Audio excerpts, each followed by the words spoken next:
Maine, New Hampshire, Massachusetts. New England is the hardest place to successfully hunt whitetails on the planet. These are the stories of the uniquely successful that have never been told. That's a nice maiden buck. He's big. This is our Big Woods, New Hampshire, 6.5-year-old man deer. They're just awesome animals. His velvet is mint. Starting to shake now. Just crying, but now I'm just shaking. This is what grows in those freaking deep Maine spots right here.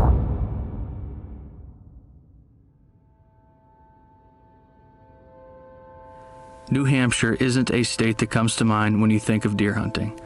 With 10 deer or less per square mile, the second highest percentage of yearling bucks harvested out of any state, and along with Maine and Massachusetts, the lowest hunter success rates in the country. However, within our nation's most forested state lurk some ancient bucks. Those willing to put in the time and effort necessary to target them will eventually be rewarded with a uniquely rare trophy. Myself and Ross Roberge have been chasing mountain whitetails for several years in some of the big woods wilderness areas of New Hampshire, and this year is no different. Although we have some smaller private lands that we are fortunate to manage and hunt for whitetails, our main focus is hunting old bucks in places they typically do not encounter humans. The history is long with many of these wild big woods bucks, and the workload required to be in the game with them is difficult for most to understand. This year, we begin our preparation for the season with an added advantage of being able to add some small food plots tucked away in the mountains. But before we focus on our home state bucks for the long haul, I'll travel even further north for my 3rd September trip to the Edmonton Bow Zone in Alberta to chase some giant velvet bucks. Where'd you put those stakes? In my truck. Let's load this up. Why don't you load that up? Let's load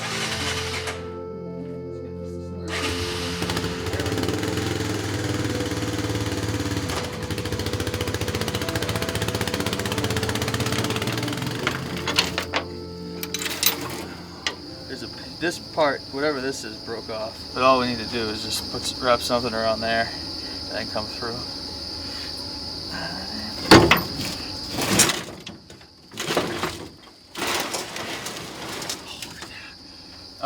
What should we use? Hot glue? I don't think glue's gonna work for this application. No? It would work for most, but not this one. Because I brought my glue gun. It's gonna be a good day, Tater. Oh, happy deer season. All right, let's rock. What else do we need? Nothing. I just loaded everything we talked about.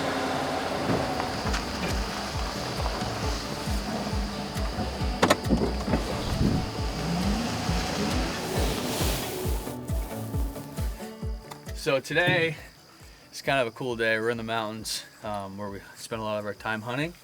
And we got permission from one of the major landowners to use an access road and actually plant some food plots. So we're actually gonna plant 4 food plots today. They're all tiny, but they should help because there's like no ag, no hay, no nothing in there. It's just mountains. So it really should draw the deer, and we're thinking. We did till up a few of them a couple weeks ago. So we have this one, we have 2 more on this road, and we have 1 on the mountaintop, which we're just gonna spray. We had a stand to hang up here. We gotta check some stands, and then hang a bunch of cameras. We're gonna transition cameras from like summer spots to hunting season spots. And literally this is the last thing we're gonna do before the season. And I like this stuff because it's almost go time. So we're gonna get to it. Lots to do today. Lots to get done.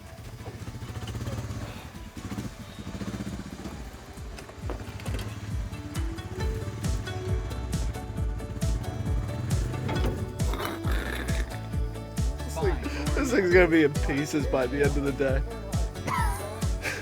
My God.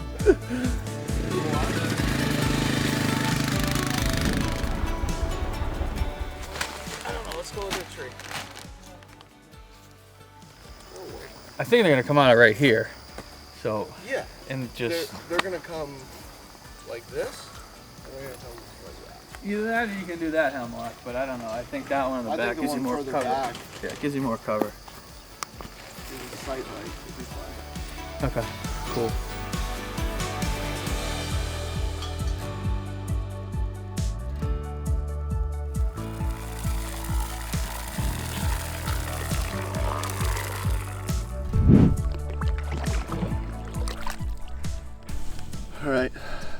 heading into the swamp stand, as you can imagine. Paddling through a swamp. We use this canoe to access this area because it gives us a bulletproof entry. It's pretty dang sweet. The only trouble is this year we started off with a lot of rain, and now we have next to no rain, so the swamp's pretty shallow. However, typically in the fall we get a lot more rain, so we're able to access this a little bit better than we currently are at the moment. If you're looking to go frog hunting, this is a great spot. But we got 3 cameras back here, and hopefully we get some velvet bucks.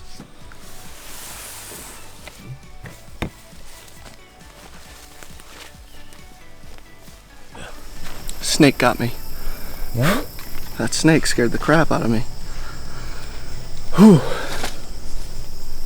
I'm not afraid of snakes, but it's that dang surprise factor. Oh. You should name that snake Brett. He's little and he's angry.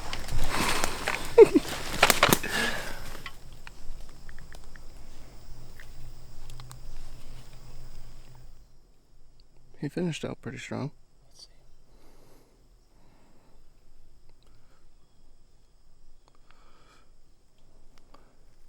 If that's a buck, I think it is.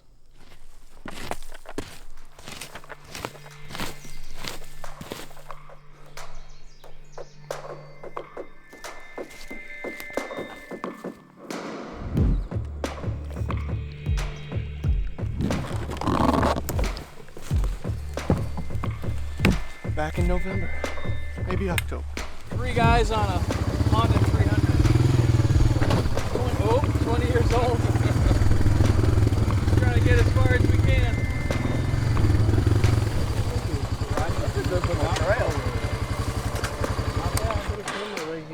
It's as far as we can go. Now That's we go up. That's a moose trail if I've ever seen one.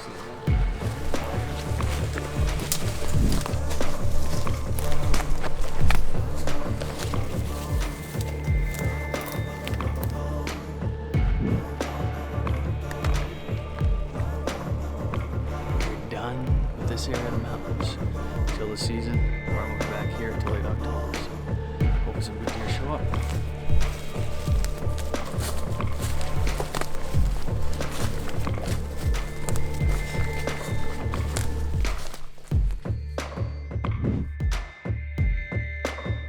Expected time of departure out of Boston is 9:20 with an arrival time of 10:37 into Ottawa.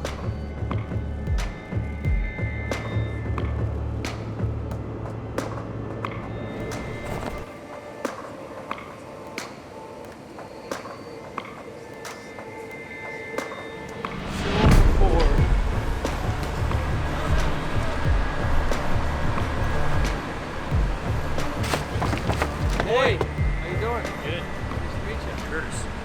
Brett. Welcome. Thank you. That's Chris. Chris, nice to meet you. Chris, good to meet you, man. Should be good there. Hop in, boys. 1 guy in the back.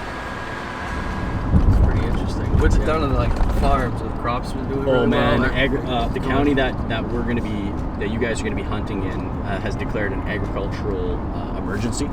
So because they flooded fields? Oh or? yeah, man. Like, really? Like, can't even get machines in fields. Like, so that's why all the crops are still standing. like from a whitetail hunting perspective, and particularly trophy wise, like you guys have a probably chance good. to be seeing some. Well, the biggest pretty antler growth massive years are antlers. definitely high precipitation. Yeah, absolutely. Especially out here, right? Yeah. Because when you have this much like protein content within just like your regular perennial grasses, and let alone your legumes, I mean, it's it's going to be a good situation for the hunting. Well, we got into camp. Awesome little cabin. We're gonna get our stuff situated, get some batteries charging, get our gear kind of out and organized. We'll probably go to bed and wake up, and tomorrow we'll, I guess, start to make a plan of attack.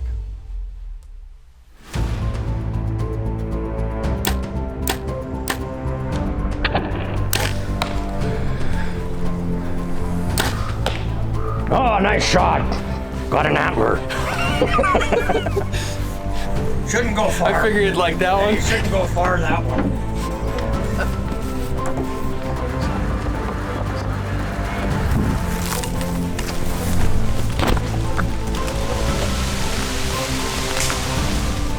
It's a bucket. Yeah, we killed a nice big buck here last year. Nice. Good to go for the morning.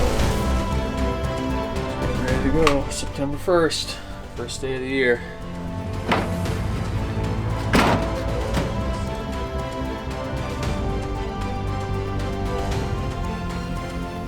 Looks like a big 8 to 10 and then another like 120. There's 3 bucks. It's another big 8. Pretty good chance these deer are coming. Got a little bit of action on. That was neat. I'm still not sure what deer it is. I'm so disappointed. Just gonna wrap up night 1. We've been staring at that trail for 4 hours, and then at very last light, we hear something coming up, and I'm like, oh, it's him. It's gonna happen. And here comes stinking bullwinkle right up the trail. I've never been so disappointed to see a nice bull moose. That was a good bull.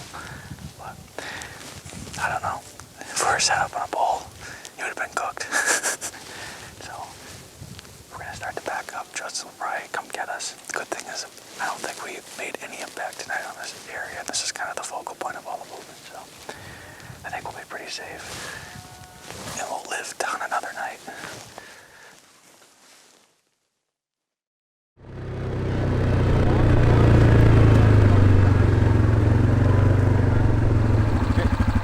All right, brother. Awesome. Hey, dude. Have a great night.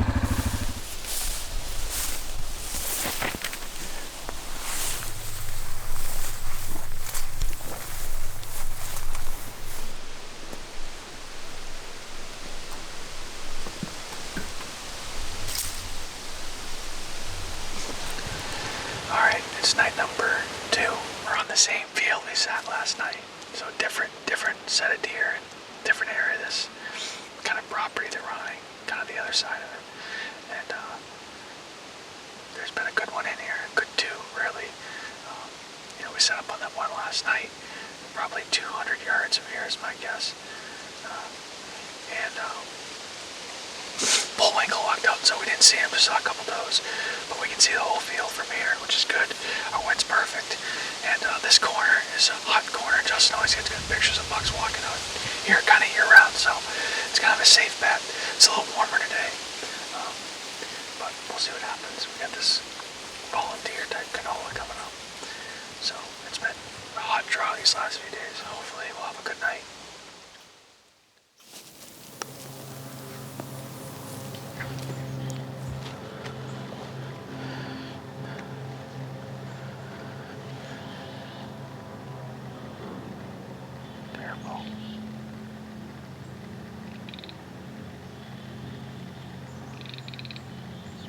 Yep.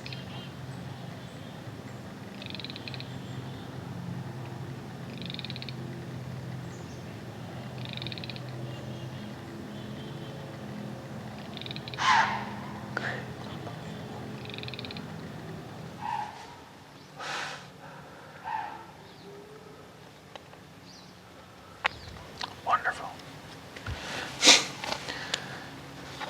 Like, almost just want to climb down, honestly. Really not much to say. Wind is supposed to be west, it's east. Toe walks out. Blows 15 times. Runs back in the bedding area. Blows another 5. Not good. I don't know. We still have time. We'll see what happens.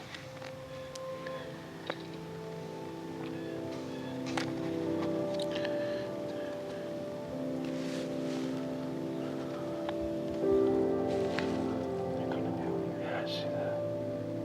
He's not a shooter. No. Not even close.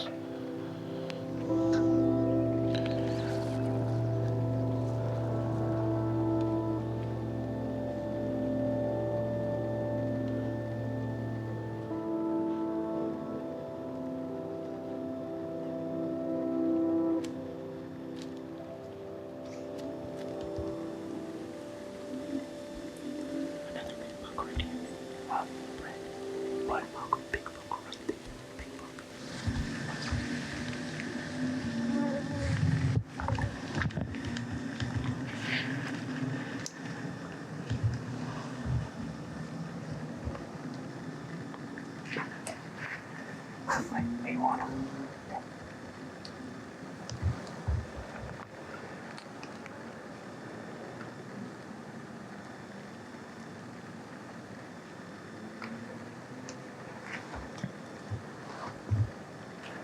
Whenever you're ready, buddy.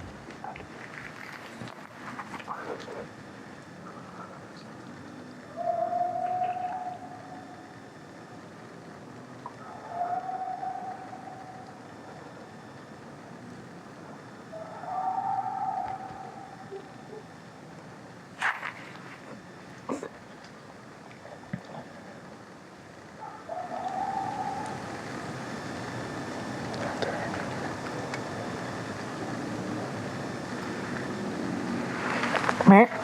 Meh. Meh. Meh.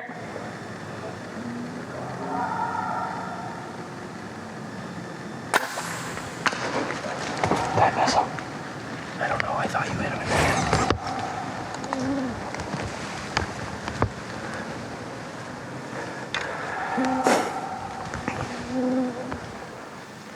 The shot didn't look good, but it felt feel good when it broke. Dang it.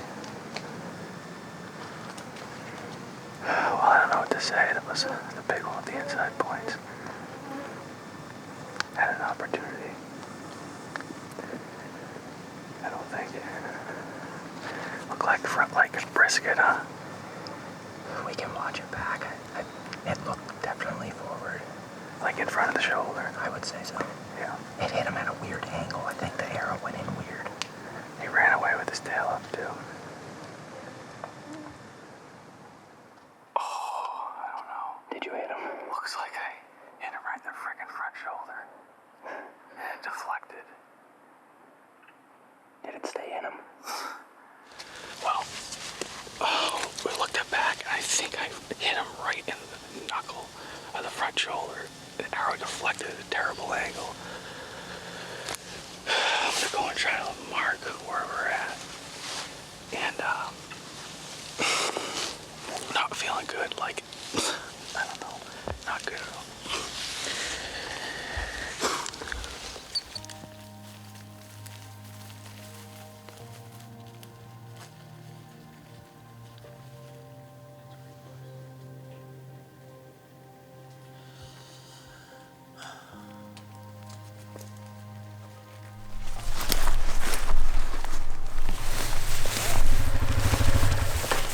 Where did you hit him? A little forward. The weirdest, like shoulder forward. Like, sorry, almost like heart. But the arrow did the weirdest thing. It looked like it deflected. It looked like it literally hit him in the ball of the shoulder and then like went down. Like it went. But then when I went to the arrow, it was buried in the ground behind him, like it passed right through him. I just don't feel good about like the reaction of the deer and the arrow. It's not impossible, but it's not. You just do your best at sea, brother.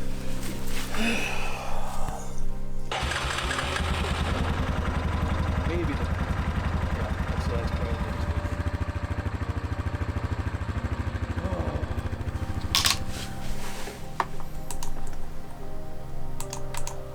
About 3/4 of the way. Look at the angle that it's coming from. Like it's coming like this, but it looks like it goes out of him like that. How does that make any sense? I mean, I hit way forward, that's all there is to it. Did not make a good shot. I mean, that's 6 inches.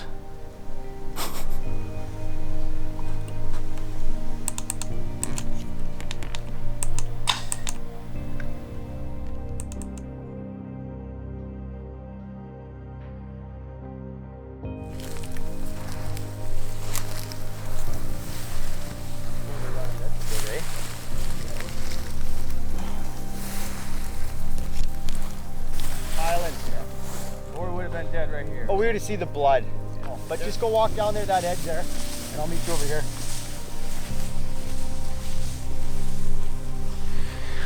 Well, we are packing up. We're gonna head out. Kind of a sour taste, but you know, It's part of hunting.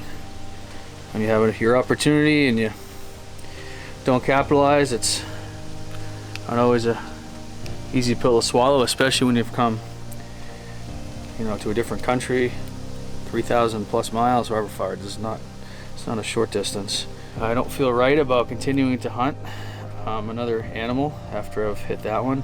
We think that animal I did hit's fine, but nonetheless, I feel like I had my opportunity, and that's that. If I was on my own properties at home and I hit an animal, I would definitely take a back seat and step back and evaluate what I got going on and take some time. So I don't see why it should be any different here just because I'm on someone else's property, and you know. So I have a lot of respect for these animals. I don't feel good about what happened. I'm not going to go back out there, risk it happening again, especially on these guys' farms. So it is what it is. It's part of it. This is my third time to the bow zone. I keep trying.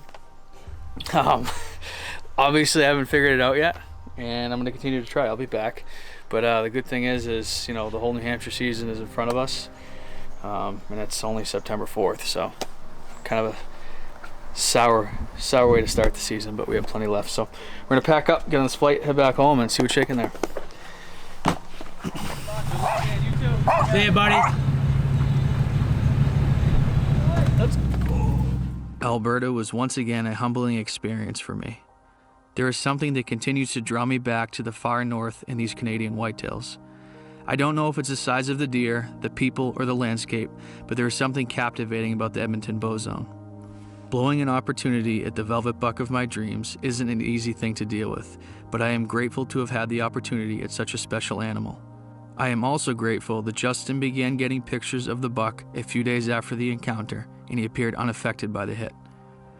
These photos continue to pour in during the entire hunting season and even throughout the winter.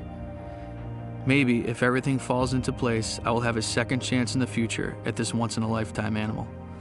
It is now time for Ross and I to turn our focus back to the mountains and the familiar faces that are roaming them. Riding the high of the story of Bigfoot, John and Josh continue to test their luck with some prime island targets in Maine, and Jake Bennett takes to the shadows of Boston in search of some new and old bucks alike.